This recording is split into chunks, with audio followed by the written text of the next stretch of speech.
All right, free radicals of all shapes, sizes, colors, denominations, orientations, educations, aloha from the command center here in Southwest Florida, where we care. We truly care about issues, and we care about Tulsi Gabbard, and we are on board with her campaign right until the convention. But I gotta tell you, here's the premise of this video. I believe Tulsi Gabbard is running out of smart people to appeal to. She's running out of, not woke people, not people who are bitter and angry and just wake up and they hate Donald Trump and they hate America, they hate the system, they hate all that stuff. And I'm not saying all of those grievances, by the way, are, things that you want to just sweep under the rug, because if they're not addressed, eventually we're probably going to have some type of civil conflict, which is an oxymoron. But in any event, it's not civil, but it is a conflict. Tulsi Gabbard, wake up and smell our $6.4 trillion wars. Now, this is in the American Conservative, and this is embarrassing that conservative publications, the same publications who advocate for a lot of stuff regarding, say, not helping the poor, or the only way we can help the poor is through, charitable donations, and government has no role in protecting people that are vulnerable. And I think we can have real debates and real arguments about that. But the philosophy, for the most part, is just very pro-rich, okay? But it also seems to be the only place where you're going to get, maybe in the guise of fiscal responsibility, which, again, tends to be more of a tenet of the right than the left, although in recent years the left has tried to take some of this back by saying, hey, if we take this money that we're wasting, we can help poor people who truly need it. And that message appeals to most Americans. I don't see how it doesn't. I think after a while, you feel a little dirty and greasy and grimy for just always supporting the billionaires and saying, yeah, what the billionaires want, they get. The oligarchs. You say, yeah, I'm going to vote against my economic interests because I'm so busy thinking about this wedge issue, which really doesn't affect me all that much. But I want to think in my brain that I'm doing something great for humanity. And again, people don't have health care, or people can't find a good paying job, or people have tons of student loan debt, or the rent is too damn high, as a famous person said in New York who ran for office. Okay, from I think it was the rent is too damn high party. I'm serious. And the guy spoke truth to power. I mean, it was a simple truth, and it's still going on. So it's embarrassing in a way that this philosophy is really only found in the Republican Party and Libertarian Party, obviously. And a lot of Republicans they have one foot in the world of libertarianism, one foot in the world of Republican or conservative politics. But you're not, unless you go into the Green Party, where they also share the belief that we have become an empire. They look at it, though, in a way that I think scares some Americans, whereas Tulsi Gabbard is trying to look at it just objectively and practically and tell people, hey, what are we doing here? It's not making us safer. So, again, this article points this out and is really brilliant in the way it frames it. It's not a partisan article. It just talks about truth. I'll explore a little bit of this article now. Meanwhile, her fellow Democrats appear abysmally unconcerned about the human and financial toll. We're told all the time that Democrats are the party of the little guy, or we used to be told that. Party for the people, party concerned about you. Bernie Sanders running his campaign on the idea of compassion and caring for the least of these. Okay, this is all stuff that I agree with. But unless you're 100% on board with this, why would you worry about climate change if you're not worried about war? Let's let that sink in for a moment. If you're worried about climate change but you're not that worried about war, like if you're Michael Bloomberg and you're running for president, right? You're Joe Biden, you're running for president, and you're concerned, oh, I'm going to go give a speech about climate change. If you're not willing to curtail war, you're going to have accelerated climate change. There's a correlation between the two. The fact that we've become the global war machine, it's contributing to climate change. Remember, Elizabeth Warren said she was going to make the military greener so she could fight climate change. I'm sorry, you're going to make the military, as green as, an apple that just bloomed on the tree. It's a horrible analogy, but it's just not going to do anything to solve climate change. So again, ask yourself this question. If you're for continued war, any of these candidates that stand up like Bloomberg, oh, I'm going to fight climate change, I'm spending tons of money to fight climate change. Bloomberg would be the same guy who would be telling us we need to go all over the world and fight these conflicts. He is a neoliberal. He's also a neoconservative at times. Doesn't really matter. Just put him in the neoliberal camp. They're basically two sides of the same coin. Joe Biden, same thing. Mayor Pete, who is in a strong fourth place. I just want to mention that Mayor Pete is in a strong fourth. I know people will mock me and say, well, where's Tulsi? Mock all you want. I mean, this is basically like blackballing, blacklisting. You got the best candidate running. She's the smartest. She thinks on her feet. She's got the right experience to be president, and she's being systematically erased from the media. But we'll keep her going. That's what I'm doing here. All right, so the Democratic establishment is increasingly irritated. Yes, they are. Representative Tulsi Gabbard, long-shot candidate for president, is attacking her own party for promoting the deeply destructive policy of regime change wars. There was a commentator on CBS News interviewing Tulsi Gabbard and asked the question, just what is a regime change war? Because she really didn't know. And her audience, sadly, probably didn't even know either.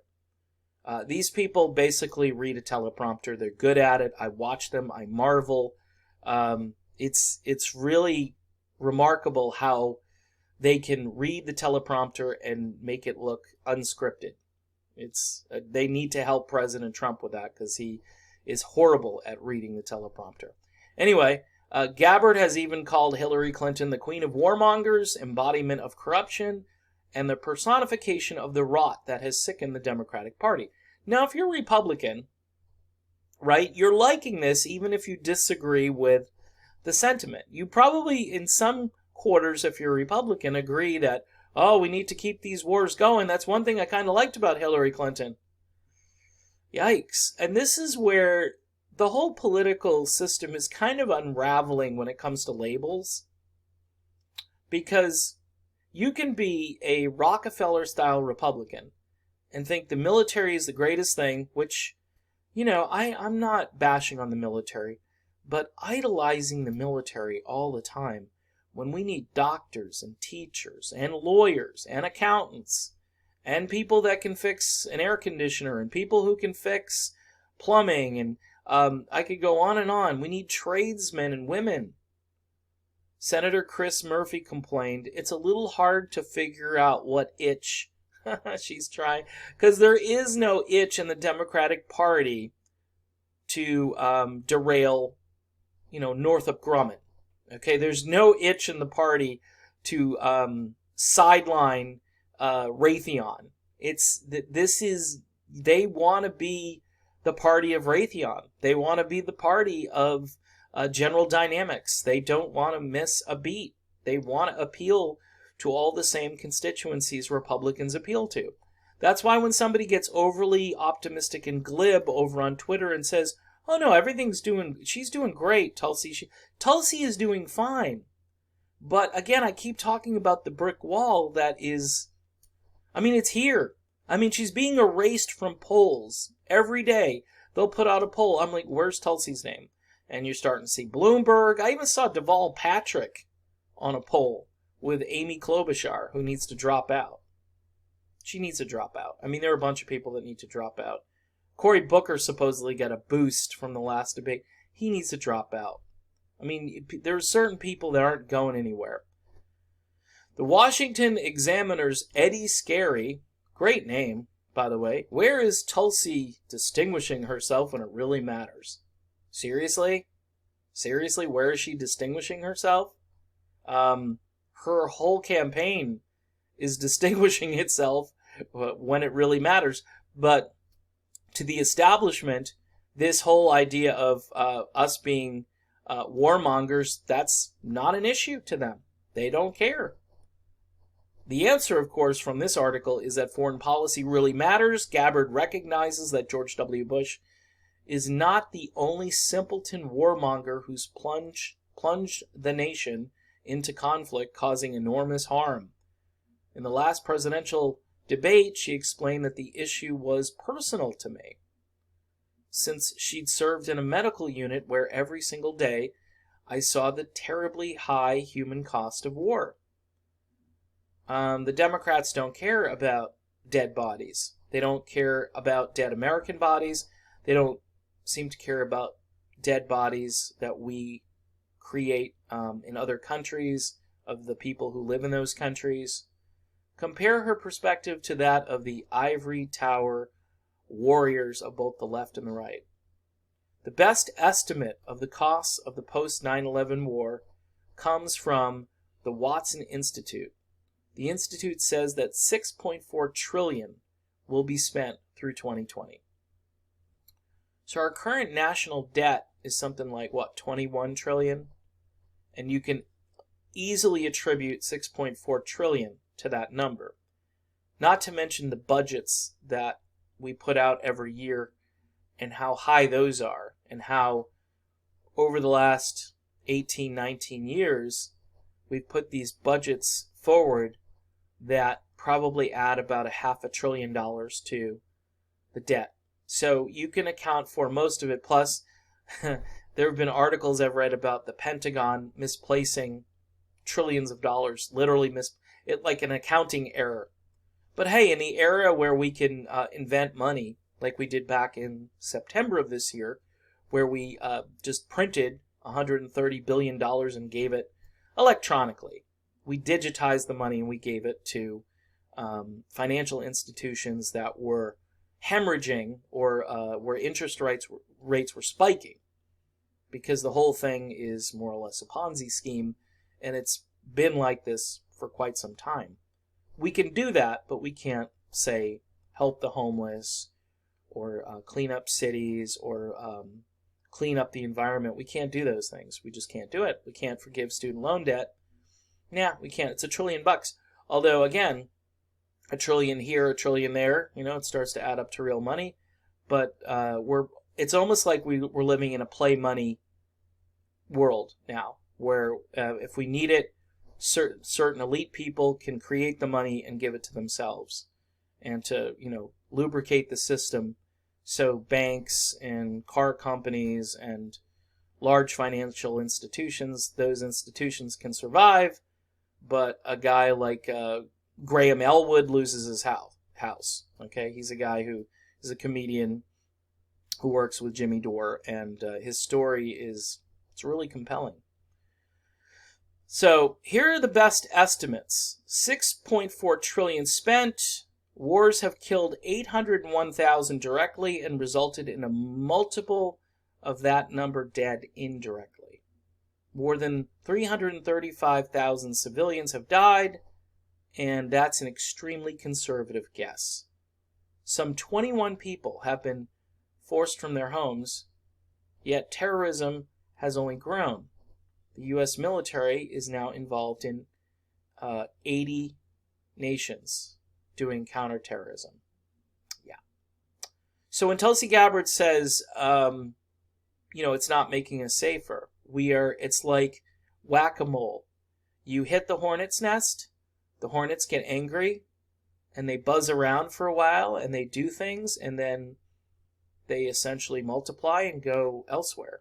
You think you get them in one spot, and what happens is they go to different places. Now, in this article, there's actually some very interesting information about how what we do creates more terrorism. And this argument, by the way, was used back during the escalation to the Iraq War, and people laughed at it. They thought it was something that liberals made up at the time. This is when the Democratic Party had, more scruples, more morals.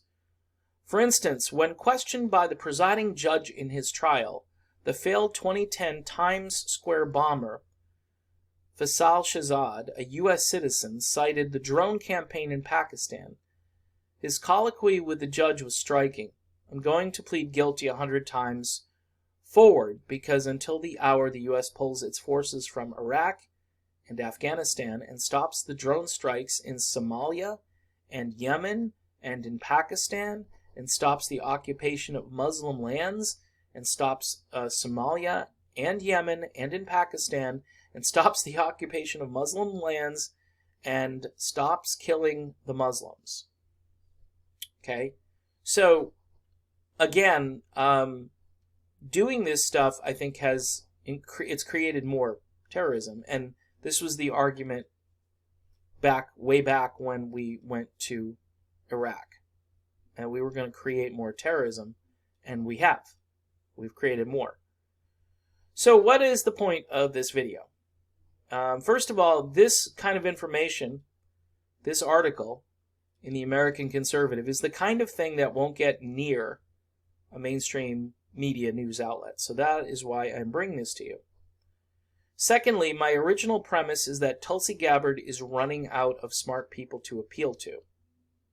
She's running out of them. There are not enough people, and it's not hyperbole to say smart, because you either know what we're doing around the world and you approve of it, or the other option is you don't care.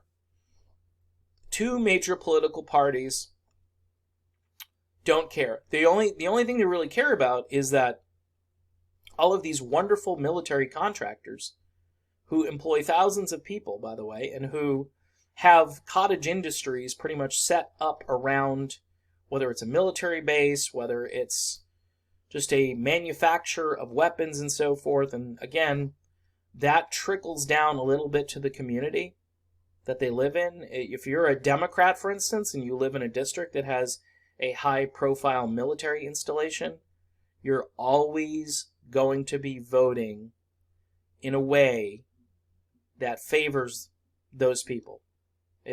Because that district will vote you out overnight. You'll be done. They will be looking for someone else. They don't care if you have an R or a D in front of your name. What they care about is, are you going to fund us? And this is what I mean by building an economy on basically a military-industrial complex template where this is how we do things. This is what we do. We create war, we create weapons, and we advocate. In our media, we have television shows on almost every night that glorify and glamorize this stuff. We have video games that teach young people that this is what we do, that fighting is cool, blowing things up. And I'm not downing it all. I mean, some of it is mindless entertainment. But all of this working in concert is creating this environment, and you're going up against it. And you could say, okay, I'm doing this. I'm going to take on. This is David versus Goliath. This is Daniel in the lion's den. Whatever biblical analogy you want to use, here it is. This is Tulsi Gabbard. This is what she's trying to pull off. And unless she can appeal to more smart people, and by the way, that's why she takes her campaign to Fox News and to independents and libertarians, and she goes on Joe Rogan, because She's trying to find people that will listen to this message, because I don't know how we can continue as a country to do this, because the money is going to become more worthless as time goes on. It already has. I mean, a car costs like $30,000, used to cost like $5,000. Why? Okay, is it because all of this great technology typically makes things less expensive, not more? Maybe we're building better cars, but I think the costs, especially, we've got plants set up in other countries and so forth. We're doing all kinds of things, and you would think, okay, that should bring the cost down, but it doesn't, because the money isn't worth what it used to be worth. And prices continue to go up for the most part on pretty much everything. I've always wondered to myself, when will prices stop going up? When will the money actually just stabilize, and that dollar that you bring to the store, it's worth that dollar, and why do things keep costing more? Okay, I think it was a Paul McCartney song years ago. Why is it more? Why does it cost more? It just never goes down, because this is the system we've set up. And it's a global system, by the way. And some of it is based on the idea that we can grease the currency. We can grease it and solve a so-called big financial problem with it by just creating it out of thin air for the elite among us. But for you and I, that's not in the cards. We are not going to get bailed out.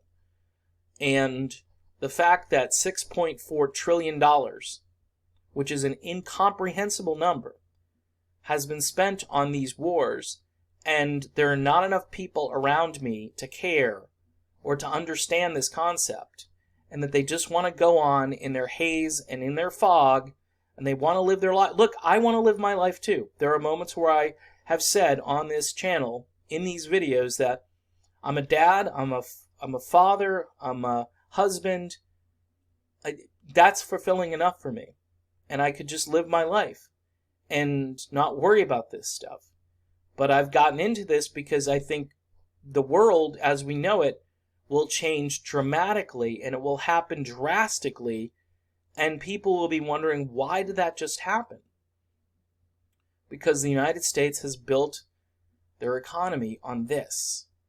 And eventually, either you're going to tick people off. That's why we had a 9/11, in addition to the fact that we supported some of those people, we funded those people, and we trained those people indirectly, and our government is still covering it up. And you can disagree with that. That's why Tulsi wants truth and transparency for the 9/11 people. Not 9/11 truth in the sense that, we blew up the towers and so forth. There are, things out there that you can watch, and those are compelling, which again raises questions about it all. A pretext for a global war on terror that would keep the United States involved for decades. And our economy is based on that premise. It's sad that we're killing people in the name of just keeping our economy strong, when we should be doing things like a real Green New Deal, a real jobs program. Not because I'm into anything like that necessarily, but if you're going to do this kind of socialism, because this military stuff is socialism, all right, whether you want to use that word or not, we're okay with this kind of socialism where people get killed. But we're not okay with a peacetime socialism that gives a good job to somebody who earns the job. It's not just we give it away, but you might have to do some things to get the job, and then to keep the job, and then maybe produce something that will actually help the planet rather than destroy the planet. Like a solar panel, for instance. Like high-speed rail, whatever it is that can help our infrastructure. Just our infrastructure. Never mind the green stuff. How about rebuilding this crumbling infrastructure? We can't even do that because we're too busy in 80 conflicts right now. We're 80 different theaters around the world trying to eradicate terrorism. And the more we try to eradicate it, the more it grows. because these people want us out of there. They want self-determination. They want their lives. They don't want to be micromanaged by oligarchs on the other side of the world, even if it's a third world country. Let them be third world. Get out of there. We're not going to change the world by trying to insinuate that we know best for everybody. I mean, that's where libertarianism should kick in and say, hey, it's not our battle. And then you're going to hear all of these bleeding hearts come out and say, well, we got to do something for these people. We got to do something for them in Venezuela. Yeah, bring them democracy, like Jimmy Dore says, which means we're going to take over your country and take your natural resources. So we're going to bring democracy to you. And 90% of the people in this country believe that. That's what we're up against. So where do we find more smart people? We're out of smart people. We got 320 million people, and there are no more smart people that Tulsi Gabbard can appeal to. And that's why somebody like a Bloomberg or a Biden or a Mayor Pete, those are the people they want, because those people are going to continue. They're going to take this issue and push it off to the side because it's a messy issue. They're going to push it over and they're going to say, okay, you know that I'm for you guys, wink, wink, right? And we're just going to worry about climate change, even though we're going to build up the military. Again, one takeaway from this article: you cannot be for working on climate change and at the same time be pro global war on terror. Not the way we're doing it now.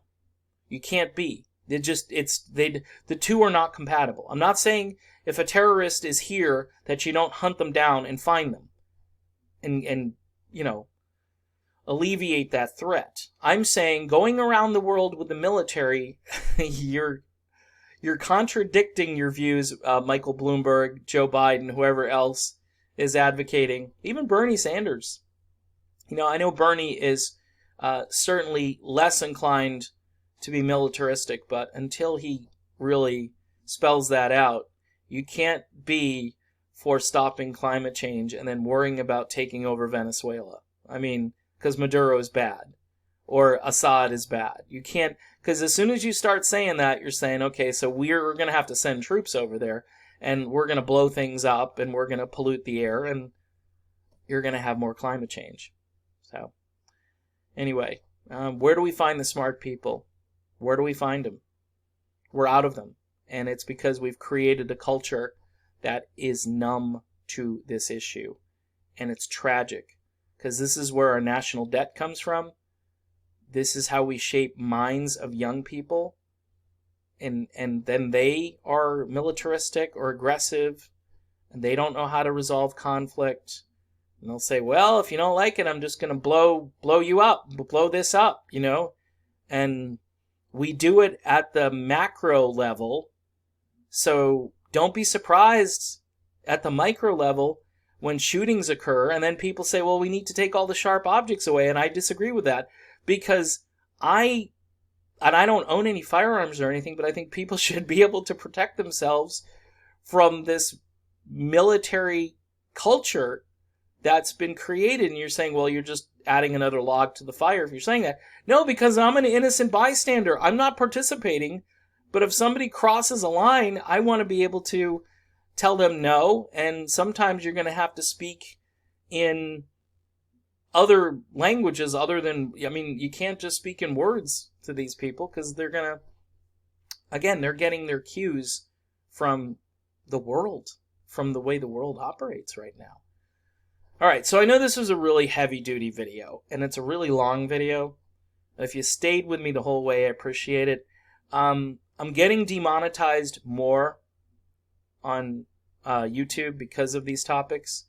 So if you can help me out, I will put my email address in the description box of this video. And if you decide you want to give through PayPal, that's the way it works. There's also a link to Patreon, which I share with my music channel. You can subscribe, be a monthly subscriber, give $1 or $2, whatever you can afford. All right, I'm done with this. I'm going to go look for smart people. You want to help me? Go look for them, talk to them, convince them. use the power of reason. Show them this article. Maybe it'll help. Talk to you soon.